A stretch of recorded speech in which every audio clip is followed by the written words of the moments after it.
The Auburn Historical Museum, 41 South Street, open Tuesdays and Saturdays, 9:30 to 12:30, or by appointment. I only scratched the surface of our train and trolley exhibit. We've got lanterns and telegraph key and all sorts of cool stuff. We have Civil War uniform. We have an 1850 shoemaker's bench with all the accoutrements to make shoes. We have a 1920 football uniform, a 1930 baseball glove, and all sorts of cool stuff. And of course, we are having our harvest supper on October 7th with many, many prizes, and we do happen to have tickets afterwards if anybody's interested. There are 2 posters here. And what are you having for food? Roast pork with apple and cranberry stuffing, green beans, potato medley, applesauce, and apple crisp. Ooh. And at least 20 gift cards and multiple wonderful baskets. One of them full of candy. That's a diabetic stream. And once again, Helen has given us a guy basket with no guy in it. You know, it's fake advertising. When do I get paid? Okay, so the transport before the trains, well, your feet. You walked everywhere.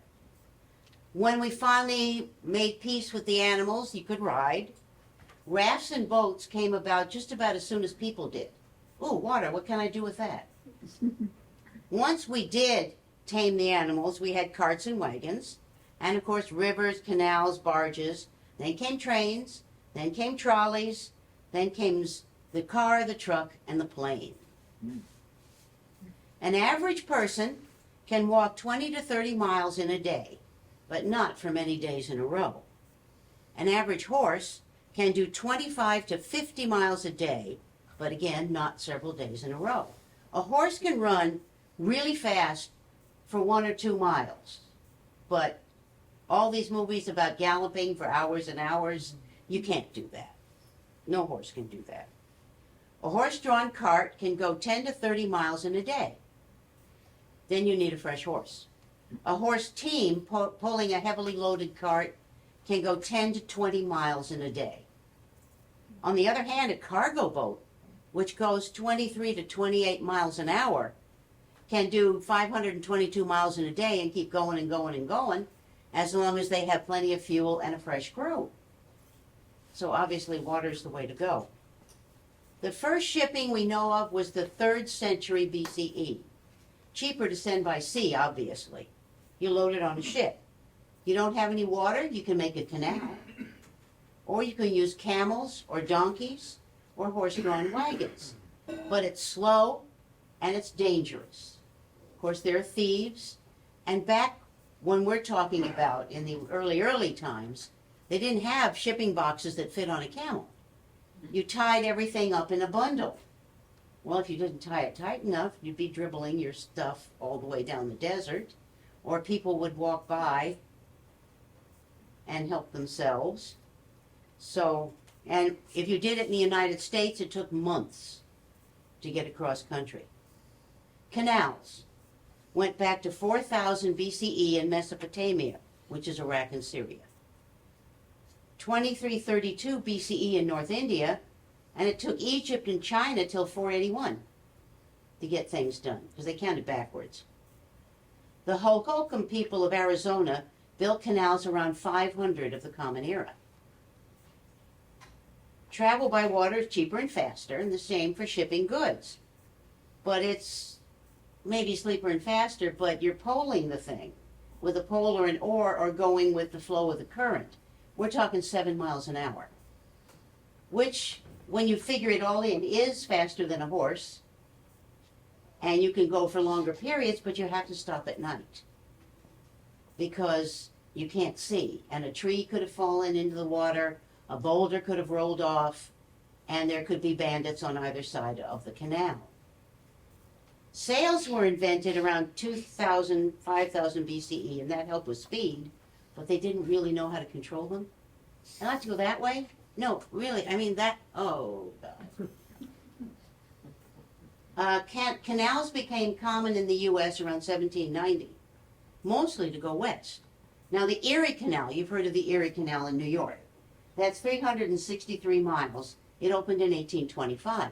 New York State was smart. They passed a law saying the railroad cannot come into New York State until the canal is paid for. The Blackstone opened around 1828. I'm not sure it was ever paid for in full, because the trains came in shortly thereafter. Now, steam. In 1698, Thomas Savery of the UK patented a steam power pump for mine drainage. All of Wales, England, Scotland had mines. And also Wales, England, and Scotland, having been there, I can tell you it rains a lot. And the water goes down the opening of the mine and goes down and gets to be 5 or 6 feet deep, and obviously people did not wish to try to mine things underwater, although they probably tried to make them. They weren't terribly kind to their workers. So they had a pump to drain out the mines. In 1712, Thomas Newcomer invented a steam engine that would remove mine water up to 30 feet down. Well, mines went a lot deeper than that. Finally, in 1763, James Watt, he discovered there was a problem with the Newcomer engine. He fixed it, more efficient for pumping out mines, for steamships, and for steam locomotives. Now we get to the first trains. The steam locomotive is basically a steam engine on wheels. The steam moves the pistons and the cylinders and everything, and moves the wheels. If you've never seen a steam engine, it is an incredible sight. Huge clouds, great deal of noise. It's really impressive. So the steam locomotive provides force to move itself in cars by means of the expansion of steam, fueled by burning coal, oil, or wood, to heat the water in the boiler. The water becomes gaseous and the volume increases 1,700 times. Now, I'm sure you've all had the experience of putting the cup of water in the pan to put in the frozen vegetables, and you turn the heat on to high, and then you get a phone call, or you have to go to the bathroom, or something shiny goes by, and you turn around and the lid's bouncing up and down, and the whole kitchen's got this wet steam coming in, and you have to start again because it's pretty much boiled dry. This is what steam does. So the first steam train in England was 1825. It was the first to haul passengers. It could carry 450 passengers at a walloping 15 miles an hour, which back then was fast. Whoa, train. Cool. I mean, it was person, horse, train. The first public intercity train, 1830, Liverpool to Manchester. The U.S., Baltimore and Ohio, was the first train in America, August 1830. Very uncomfortable and bumpy and crude. What we are talking about is basically this. Here's the engine. They were very skinny, incredibly tall smokestack. This is the first train. What it is stagecoaches. Yeah. A stagecoach behind a locomotive. So it's on a metal sling behind the locomotive. And you can, if you look, you can sort of see that. So every time it turned a corner, stay. Every time it turned a corner, you got thrown on the ground. There are no windows in the stagecoach. So the cinders, the oil, the stuff comes right in your face. But you would be a military officer, a second or third son whose father had died somewhere, or a businessman who had a big deal going on. And it was worth it. I'll give you the times in a minute. The passengers complained. So the Baltimore, Ohio came up with more comfy cars in 1834 with a center aisle and seating to each side. They merged the stagecoaches together. It was a 2-axle suspension. And then by the 1850s, they had reclining seats, plush seats in backs. There was no meals. The train would stop and you'd all get off. There's a movie, Judy Garland, Margaret O'Brien, Harvey Girls, something like that, where the train must be fed is one of the songs. You get off the train, everything mobilizes, they feed you real fast, and you get back on the train. The first meals on a train were 1867, the first true dining car, the Delmonico, created by George Pullman. He also created the sleeper cars in 1859, upper and lower bunks, a wash basin, and a toilet. The other cars didn't have them. I don't want to discuss what happened. I don't. In the 1840s, they actually had a gentleman's car for smoking and a ladies' car for no smoking. Now, in 1840, the only reason a woman would be on a train would be to accompany her husband or father somewhere that had to be done, like you're moving. Or you had already moved and there's a funeral you've got to go back for, or a wedding. Women, decent women, like you ladies here, did not take a train for pleasure, like I'd like to see Boston. No, you have enough work to do at home, you have your work at home, no reason for you to go more than 1.5 miles from your house ever. No, stay home. You did not say, oh God, I want to see Boston. Tough toenails. Women don't do that. What changed it? The Civil War. In the Civil War, if your father, husband, brother, fiance, whoever, was seriously wounded down south, his only hope of survival was you to go down and take care of him. So you would go with your maiden aunt on the train down south.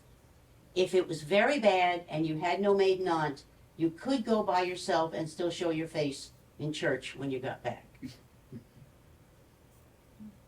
If you stopped in Philadelphia to see the historic sites, not so much. Because that's frivolous and women aren't allowed to do frivolous things. It really wasn't until about the 1900s that I really want to see Boston. You get a bunch of girlfriends together and you go see Boston. But, so none of you would have done anything horrible like that. So, trains, weights, and size. A train now is about 85 feet long, 10 feet 2 inches high. The track is 4 feet 8.5 inches. I will explain that in a bit. Trains are about 16 feet 2 inches high. A train today can go 100 miles an hour. In the old days, a train weighed between 151 and 174,000 pounds. Now, when they started, the stagecoaches are about 6 or 8 feet high and weigh about 1,000 pounds, which meant they sort of flew off the track every now and then. It was not pleasant. Now, go home and try this. I tried it 4 times, and this is what I got. Okay, Google, what does a locomotive weigh? A locomotive weighs 432,000 pounds, the same weight as 108 hippos. I do not know when the weight of hippo became a unit in measuring things like the weight of trains. But every time I asked, Google told me 432,000 pounds, the weight of 108 hippos. Adults or children? Whoa, very good. So now down to the fun part, the Auburn trains. We had 2 lines in Auburn. Train, train. Auburn's vaguely rectangular. So train, train. The Great Western Railroad came to Auburn in 1839, which became the Boston-Albany in the Civil War. It went from Worcester to Springfield. An open stagecoach, as I said. And they also set your clothes on fire. The Worcester-Norwich line in 1840 connected with the steamer boat train. So you left Auburn in the morning, went to Norwich, Connecticut, picked up the steamer boat, and got to New York City the next morning. Wow. 25, 26 hours. You went from Auburn to New York City. You got off the train. Your clothes had holes in them. You were covered in grease and oil. but you were there. And again, military officer, businessman, or second or third son who had to go to the funeral. And that setup was good for about 100 years. How long was the trip from Worcester to Springfield? We're getting to that. Okay, I have that. sorry. And the train station, of course, that was used is the one that was the Wooden Apple and is now Golden Pizza. That's where you caught the train to go to New York City. There were other stops in town. And of course, the big deal was the freight transport was vastly improved. The Boston-Albany line, or the Boston-Worcester as it was originally, just below the Jewish cemetery above the Stoneville Reservoir, it split at Hardscrabble Road. One branch went up past Rochdale Street nearly to Leicester, the other went to Webster. July 4th, 1835, the Boston and Worcester Railroad opened. The time between Boston and Worcester was 7 hours by horse. In 1935, you could get to Boston on the train in 3 hours. 3 hours. I mean, technically, you could take the first train, get to Boston, have a business meeting, see your son off in the Army or Navy, or go to the wedding, and come home the same day. I mean, this is something really cool. You didn't commute to work in Boston, obviously, unless you were nuts. Okay. In 1842, there were 10 trains a day.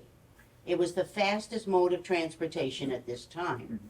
Because at this time, in 1835, all the bicycles were the penny farthings with the giant wheel in the top and the little itty-bitty one, and you couldn't outrun a train on one of those. In the late 1800s, early 1900s, Marshal Major Taylor, on a bicycle we would recognize today, did outrun trains. So bicycles were technically the fastest, but you couldn't keep it up that long. Trains carried both goods and passengers. The Boston and Worcester Railroad, well, the Blackstone Canal was finished in 1928. 7 years later, the trains came in. This was not good for the canal. But the canal was seasonal. Winter, it froze. In the spring, with the thaw, canal flooded. In the fall, the water level went down because if it was a dry summer. Trains didn't care. They had snow plows on them. They could go anytime.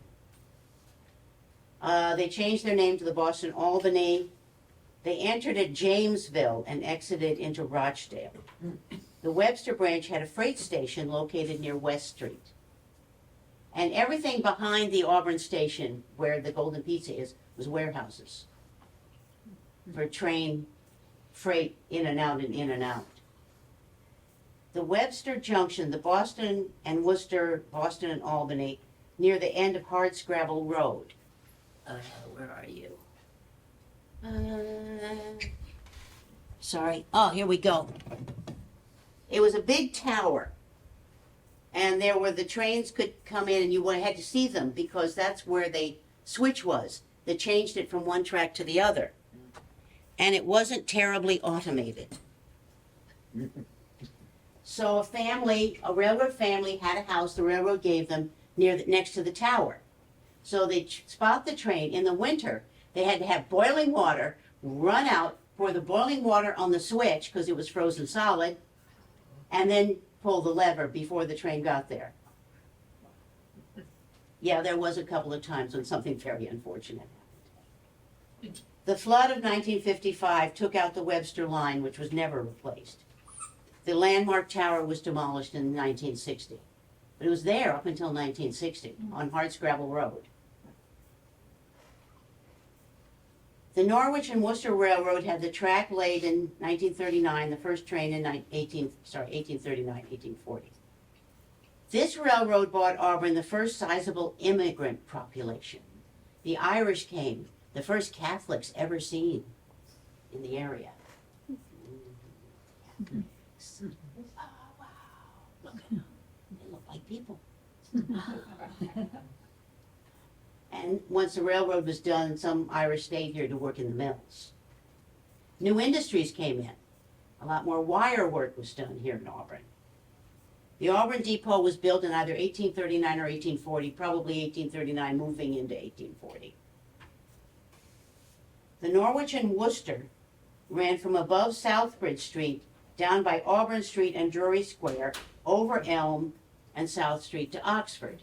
Now, I have lived on Elm Street above the train tracks for 30 years. I have no clue on God's green earth when the trains come through. I'm always surprised. Oh, it's a train. Wow. That's interesting. It's around 5 o'clock.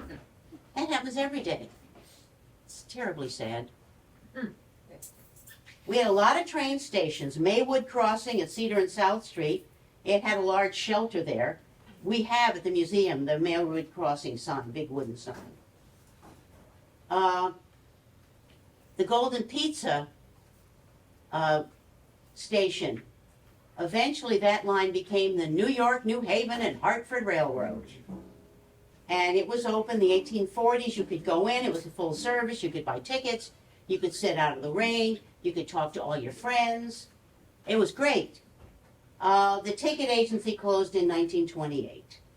In 1965 it was a flag stop only, which meant you pulled a lever and down the road a flag popped up saying somebody wants to get on the train, far enough so they could stop.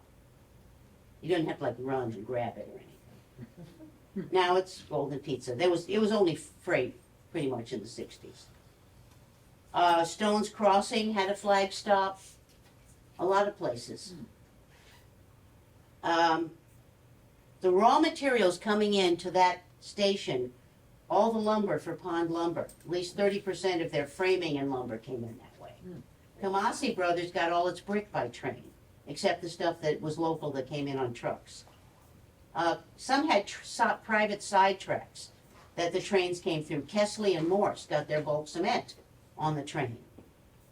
American Steel and Wire on Elm Street got their stuff from the train. They not only had a spur, they have a spur. And many, many times, train comes through, it disconnects from two cars behind the engine, disconnect up. A little guy runs out, pulls a lever, they back up and go into the American Steel and Wire building. You can't even see the cars. The locomotive comes back, connects to the rest of the train, and they leave. It really only takes 4 or 5 very long minutes, especially if you have to go to the bathroom, or you have the dogs in the car, or ice cream or something on a hot day. It takes longer. But it's something to see, and it is still there. And the town historian Ken Ethier, who knows infinitely more about trains than I do, says that if we knew what some of these trains were hauling through town, we'd be terrified. I do not want to know the details. Yeah. So now we have trolleys. Oh, if you want to set Ken Ethier off like a nuclear explosion, say trolleys are just smaller trains. It's really terrifying. It's just, it's all red, and it's just so loud, and so don't do that. And just tell Ken that you said to do it. Don't, never do that. It's a very bad thing. So, trolleys who bear a resemblance to trains, I'm sure they're not made in the same factories or anything, look a lot like that, with the pole, which I'll tell you all about. I have several trolley pictures, and we have, thanks to a kind loan, a couple of trolley tokens you're welcome to look at. So trolleys. The first trolleys were pulled by horses. And this is before electricity came around in the 1880s. Electric trolleys actually used the steel wheels of the horse-drawn. I'm not sure that they didn't use the whole thing. Most people's first contact with electricity was with a trolley. So Auburn was, by 1900, train, trolley, train. It was very lucrative. In the 1920s, companies like General Motors and the big oil companies bought trolley companies and tanked them. I'll be interested. Because They wanted people to use buses. And the press was instructed by big business to cover every trolley accident and to make it sound even worse than it was. Now, I didn't include this in the talk. There were some horrific train accidents in Auburn, which I'm not going to go into. And there were several trolley accidents. But many engineers to this day say the third rail or overhead trolleys systems are the most energy efficient forms of travel. The horse-drawn trolley in Boston was the 26th of March, 1856. It ran for 40 years. Different horses. In 1863, the first horse-drawn trolley cars in Worcester stayed in Worcester. They might go almost to the Auburn line, well, for the Marsh, Gwynedd, Nompton, and Groves, and the Worcester Corset Company. Horse-drawn trolleys were very dirty. Yes. Well, horses, you know, provided fertilizer all over the place, and then your horse-drawn cart would track that and then add to it, and then there was the dust it kicked up, and it was just not a neat and clean thing. And the driver was out in the open, just standing there in front of the trolley.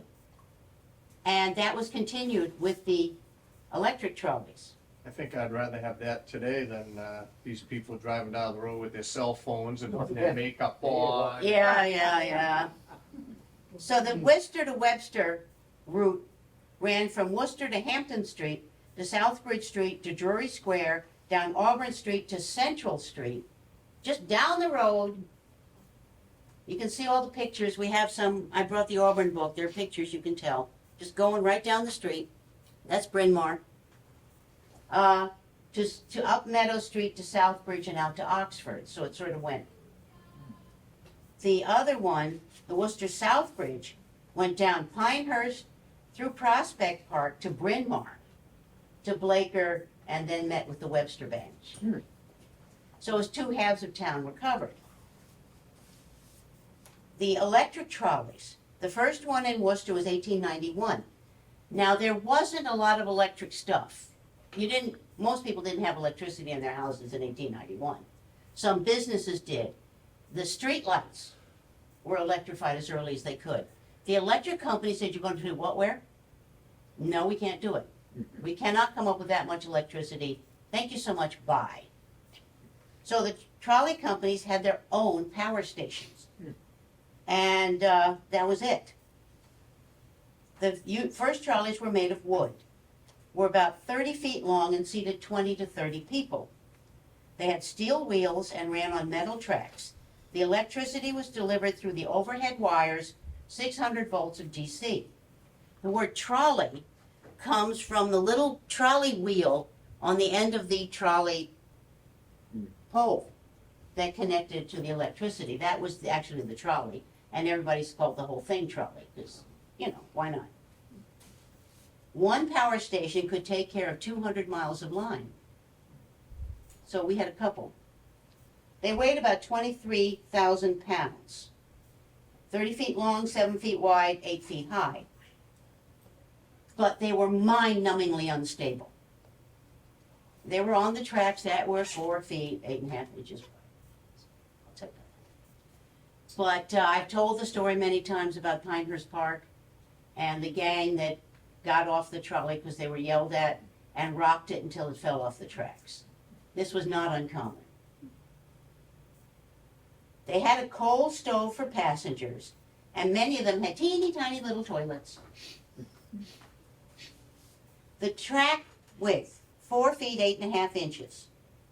It is obvious, I think, to anyone why it's 4 feet, 8.5 inches. That is the width of 2 Roman horse butts. You stand 2 Roman horse butts together, and it's 4 feet, 8.5 inches. Chariots were exactly the same width as the 2 horse butts. So the Roman chariots went through England. Now, because of the weather in England, the ruts became sort of petrified. So in order for you to take your horse and cart out, the wheels had to be 4 feet, 8.5 inches wide, so you could fit in the ruts. So when the time came to make a train, well, we'll put the tracks in the ruts. So the train tracks are the width of 2 Roman horse butts.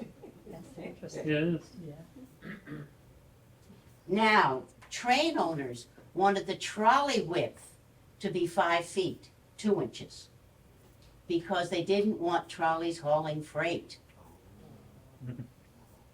Okay, take the passengers if you have to. They're not the money makers. The freight is the money maker.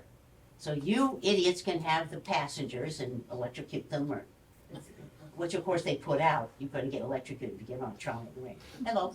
The, down south, the trolleys are still 5 foot too. Yeah, Baltimore, New Orleans, yeah. A lot of places still have trolleys. Boston did for a while. still do. They still have trolleys? Oh, yeah. I haven't driven in there in a long time. So, let's see. The steam train owners did not like the electric cars. They're going to take business away from us. Did it occur to them to electrify the trains? Not for a long time. I can still remember steam trains. Trolleys went about 30 miles an hour. I don't think they went down Central Street or Bryn Mawr at 30, because that would have been chaos, death, doom, and destruction. But in an open area, they could go 30 miles an hour. I'm told they said our trolleys could do 100 on level land. And we are told that our trolleys sometimes went at 60. I think there's a slight bit of exaggeration in that. It's where you smile sweetly and say, of course they did. Now, there are different kinds of trolleys. The closed-in ones were the most common. But in the summer, I just couldn't bring the picture we have. It was too big and too heavy. They had the open car trolleys, no windows. You could just hop on, hop off, and then somebody would yell at you to pay. But they did that in the summer because of the heat. But they weren't as lucrative as the other ones. And no matter what the weather, people were stuffed onto trolleys like sardines. In the beginning, the motorman or driver had no heat. They just gave him a heavier coat in the winter. He's driving in front, sleet, snow, strain. He'd be covered in ice. It was a horrible job. Finally, they got the state legislature to pass a law. He had to have at least a windshield in front of him. There were 5 trolley stops in Auburn that had a shelter with a roof and a paddle. You pull the lever, the little paddle drops up, and that caused the trolley to stop for you.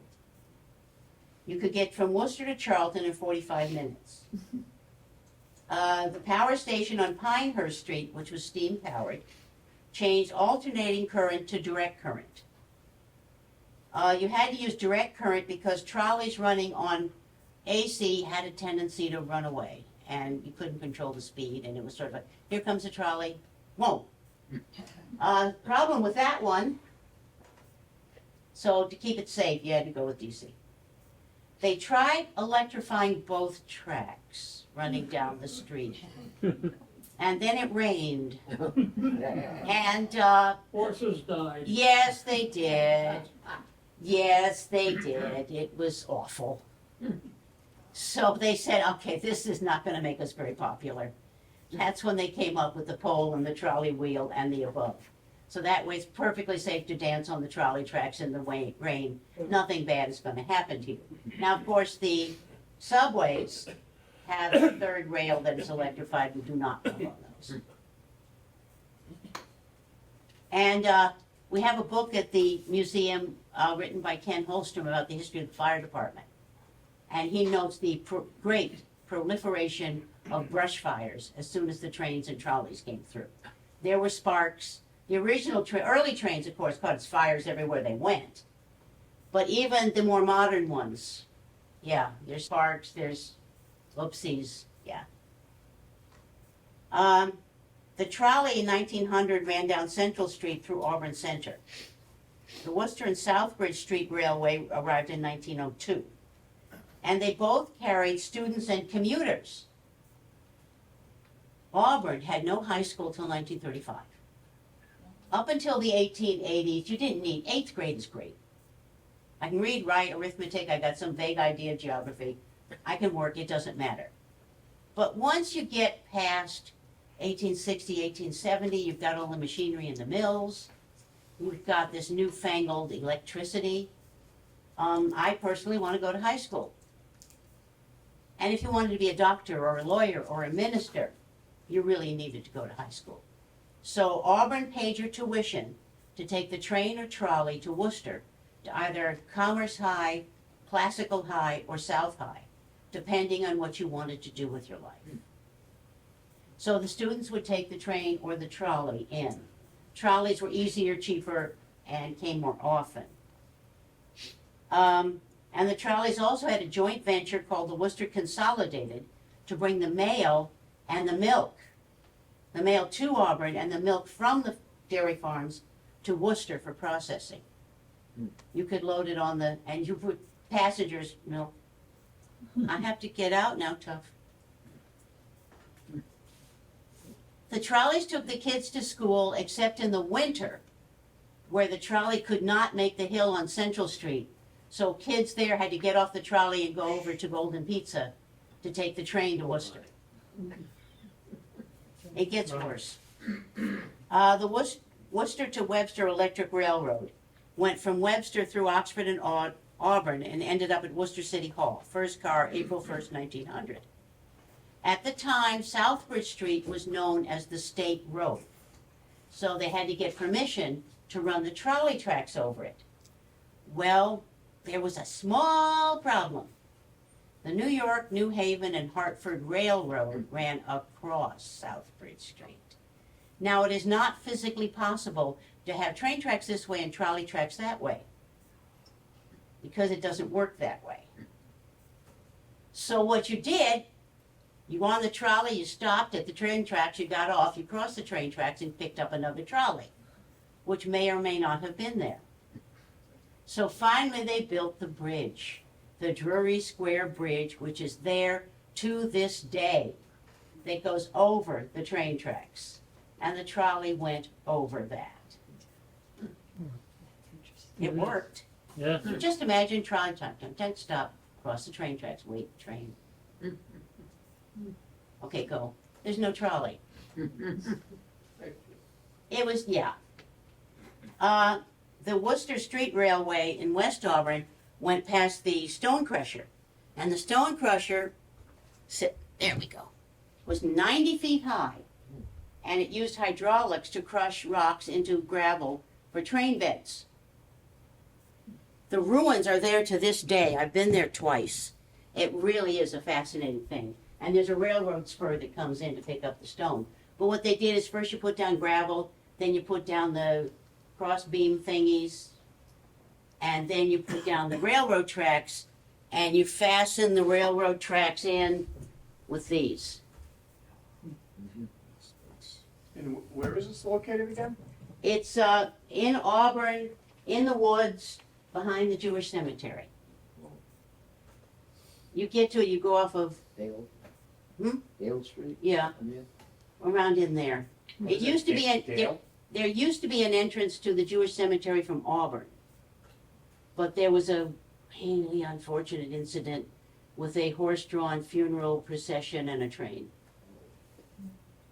that caused them to shut that entrance, and now you get to it from Dead Horse Hill on the street that, Stafford. Stafford Street. I have a problem with Stafford, I can't remember that name. But, now Auburn was the first place in the world to put a coal car, a freight train, look, I'm looking for the word, freight car, behind a trolley. It's never done anywhere before, and that was specifically to haul coal to the Overlook Hotel. The reason for that, you have to wait till next month. Next month, I will be telling you about the great con men of the world. And one of the greatest confidence men in the world had a lot to do with the trolleys and built the Overlook Hotel. So since he owned the trolley, he said, put a freight car behind it.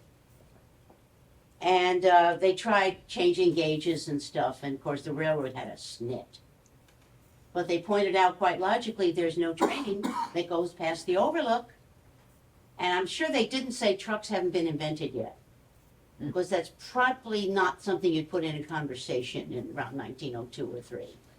I'm sorry, trucks haven't been invented yet, so we can't get the coal there. Now, and where was the overlook? The overlook is now the Masonic home, well, the overlook rest home, Yeah, off In of Route 20 in Okay. Charlton. yeah. It's really quite a nice place. Now the parlor car, Yeah. the Huguenot. This thing was glorious. It was all polished and varnished and had brass fittings on it. It had wicker furniture. Mm. There may have been a bathroom. It had curtains. It was lush. The faceplate of the Huguenot car is at the museum. It ran over the Worcester Auburn South Bridge line. It was used by private groups going to an event. Alumni would hire it to go as far as Hampton Street and they'd go see a football game at Holy Cross. It was just really nice. The con man built that for himself. I'm not talking anymore about him. He was really cool though. There was the funeral car on the Worcester-Webster line, specially marked the funeral car. 3 front seats were removed to put the casket. So you pick up dearly beloved at Britton Wallace, you take him to the Congo Church for the ceremony, you go back to Hillside Cemetery to bury them. For the Catholics, you pick up the dearly departed at Britton Wallace, you go to Worcester, you change tracks, you go to St. Joseph's, and then go either to St. John's or change tracks again for Hillside. It was very lush. You could pick the motorman and a conductor that you liked. It was very pricey, but I have not anywhere been able to find out how much. But we'll just go with wow. There were sites built because of the trolley. The trolley had to keep steam up 7 days a week, 24 hours a day. So White City in Shrewsbury was built at the behest of the trolley company. White City, of course, was an amusement park on a par with Disney. Auburn had Pinehurst Park, which was not quite as grand. That's really an exaggeration. Okay, it was a little tiny little place, but it got 40,000 people a year to ride the trolleys on the weekends. There was also Granger's Cliffs, which is behind Home Depot, that had baseball fields and picnic places and grills and walking trails in the woods so that people could come out on Sunday from Worcester and enjoy the country. Remember, we were the country. And there was also Prospect Park, which had a picnic area and a ball field, and they had a nice waiting station there with seats and a roof where new St. Joseph's Church is. Pinehurst Street and Blaker Street were both created for the trolley. Now I love this bit. This is the enticement to let a trolley cross your land. You're a farmer. The trolley people come to your door. We need the trolley to cross your land way over there. No. Well, we really have to because it'll take too much money to go around, so we have to have it cross your land. Tell you what I'm going to do. We will electrify your house and your barn. You will have electric lights. No cost to you. We will set up a store for you to help you sell things to your neighbors. Fitzy's Market was one of those. This is when they usually gave in. And if that didn't help, your entire family will ride the trolley at half price. Oh, okay. It worked.